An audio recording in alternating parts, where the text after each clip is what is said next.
بسم اللہ الرحمن الرحیم۔ خدائی عنایات، بیداری اور خوشبختی۔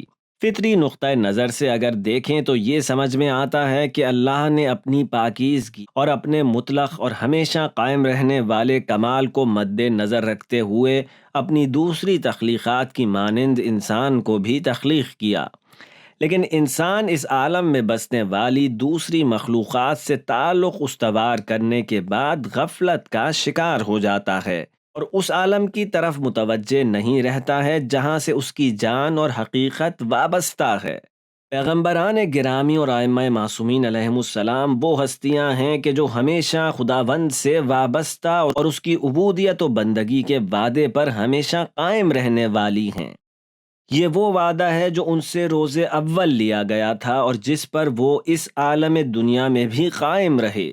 باوجود یہ کہ انسان عیوب اور بہت کچھ نہ کر سکنے والی محدودیت اور پابندیوں کا مارا ہوا بھی ہے، لیکن اللہ نے اپنی بے پناہ رحمت کے باعث اس دنیا میں جس میں سختیوں ناکامیوں سے واسطہ رہا کرتا ہے، انسان میں غفلتوں سے بیداری کے اسباب پیدا کر دیتا ہے۔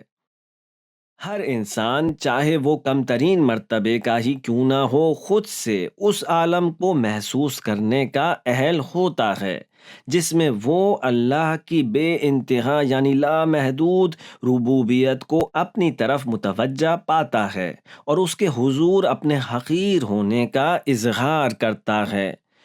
بہت سے لوگ گزرے ہیں جو حادثاتی طور پر خواب غفلت سے بیدار ہوئے اور اس چند روزہ دنیا کو ٹھکرا کر اپنے محبوب کی طرف متوجہ ہو گئے۔ بعض اپنی نیک فطرت کے باعث اور بعض پیغمبروں علیہم السلام اور ائمہ علیہم السلام کی نصیحتوں کی وجہ سے خواب غفلت سے بیدار ہو گئے اور ائمہ سے توسل اور مدد طلبی اور اپنے استادوں کی رہنمائی کے سبب اپنی تربیت میں مشغول ہو گئے۔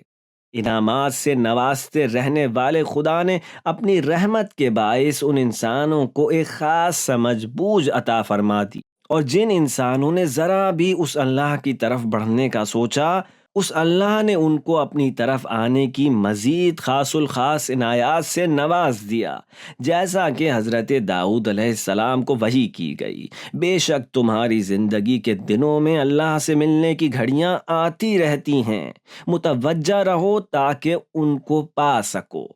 اگر انسان ان گھڑیوں کو پا لے تو ان سے استفادہ کرے تاکہ اللہ کی عنایات اس پر بڑھتی چلی جائیں اور اندھیروں کے پردے ہٹتے چلے جائیں اور وہ حقائق کو جان سکے۔ بس ضروری ہے کہ اللہ کی اس بیدار اور ہوشیار کر دینے والی عنایت سے فائدہ اٹھاتے ہوئے ہم اپنی باقی ماندہ زندگی کی چند روزہ فرصت میں اس گروہ کے ہمراہ ہو لیں جس نے زندگی کی جھوٹی رنگینیوں سے منہ موڑ لیا ہے۔ امام علی علیہ السلام فرماتے ہیں: فرصت کے مواقع بادلوں کی طرح گزر جاتے ہیں، لہٰذا نیکیوں کی فرصت کو غنیمت جانو۔ اور فرماتے ہیں: فرصت کا ضائع کر دینا رنج و اندوہ کا سبب ہے۔ اللہ کی طرف سے ان عنایات، ان ہواؤں کے انسانی زندگی میں آنے کی وجہ چاہے کوئی اتفاق ہو یا محض واقعات، لیکن اہم بات یہ ہے کہ ان سے فائدہ اٹھانا ضروری ہے۔ یہ کبھی کسی پریشانی اور سزا کی شکل میں، تو کبھی کہیں ناقص کارکردگی پر پچھتاوے کی صورت میں، یا کبھی کسی کامیابی اور کمال کو ایک بے تابی سے حاصل کرنے کی جستجو میں انسانی زندگی میں ظاہر ہوا کرتی ہیں۔ کچھ لوگ ایسے ضرور ہوتے ہیں جن کو تربیت کا ماحول میسر ہوتا ہے اور جو مادی دنیا کی کثافتوں سے خود کو آلودہ نہیں ہونے دیتے۔ اسی وجہ سے ائمہ علیہم السلام نے ان کی طرف توجہ دی، ان کو غفلت میں مبتلا ہونے سے بچائے رکھا اور ان کو اللہ کی خدمت اور بندگی کے راستے دکھائے۔ ایک روز امام کاظم علیہ السلام ایک گھر کے پاس سے گزرے تو اس گھر سے گانے بجانے کی آواز آ رہی تھی۔ ایک کنیز باہر آئی تو امام نے اس سے دریافت کیا کہ اس گھر کا مالک کوئی آزاد شخص ہے یا کسی کا غلام؟ کنیز نے جواب دیا کہ اس گھر کا مالک ایک آزاد شخص ہے جس کا نام بشر تھا۔